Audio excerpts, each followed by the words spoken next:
La nuit, mes frères, est faite pour dormir, mais priez toujours avant de dormir. Alléluia.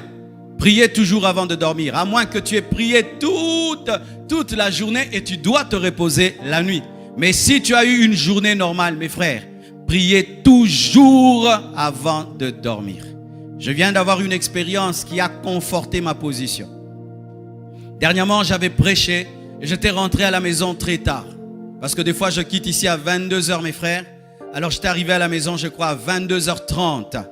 Alors, j'étais fatigué, je me suis dit, je vais me reposer et je prierai vers 2h, 3h, mais je me repose un peu.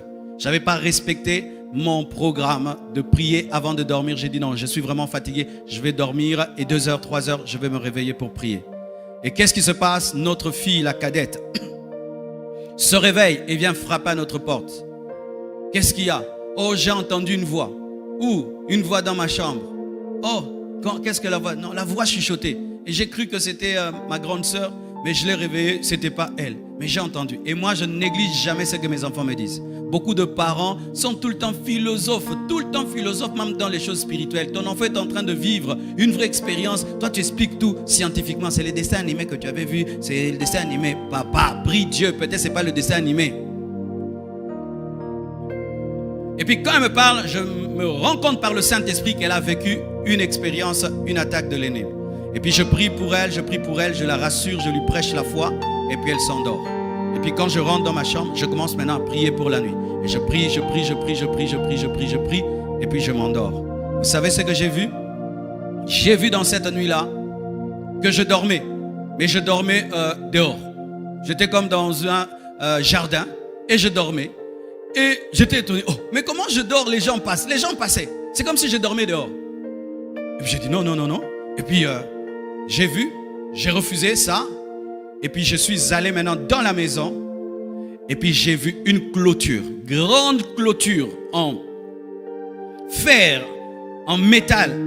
Une porte métallique. Une grande grue électrique qui traversait tout le jardin. Boum! Et ça bloquait. Et puis Dieu m'a dit, c'est ce qui arrive. Quand tu pries, tu scelles ta maison. Vous fermez les portes physiques de vos maisons. Est-ce que vous fermez les portes spirituelles? Tu es toujours, papa, celui qui dit, est-ce que tu as fermé la porte? Tu vérifies toujours les portes. Tu vérifies si c'est fermé. Est-ce que tu vérifies que les portes sont fermées spirituellement? S'il y a des voleurs physiques, il y a des voleurs spirituels. Ah oui, mes frères, le monde spirituel existe. Le monde spirituel existe. Vous fermez les portes de vos maisons. Vous fermez les portes de vos chambres. Est-ce que vous fermez les portes spirituelles de vos maisons, de vos enfants, de vos chambres?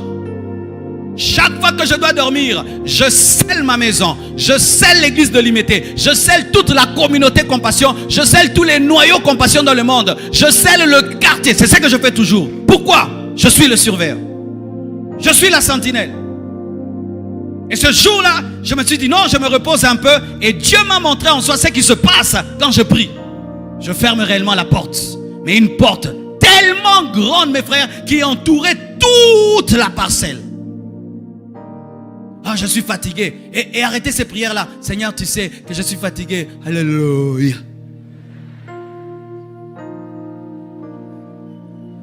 Alléluia.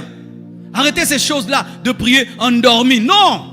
Parce que quand tu es endormi, tu peux croire que la porte de la cuisine est fermée alors que c'est seulement la porte du salon. Et quand tu pries endormi, tu ne vas pas bien fermer les portes.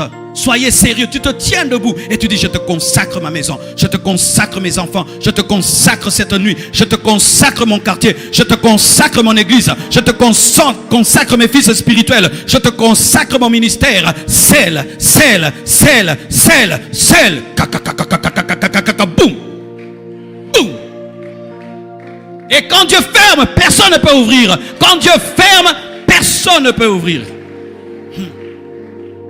Regardez Jésus. Jésus priait souvent toute la nuit. Toute la nuit. Toute la nuit. La Bible dit cela. Prenez le verset. La Bible dit ceci. Dans Luc 6, verset 12. En ce temps-là, Jésus se rendit sur la montagne pour prier. Il passa toute la nuit à prier. Il passa toute la nuit à prier. Jésus faisait souvent des veillées. Des veillées. Mais toi, tu n'arrives pas même à prier 1 heure avant de t'endormir. Mais Jésus priait souvent toute la nuit.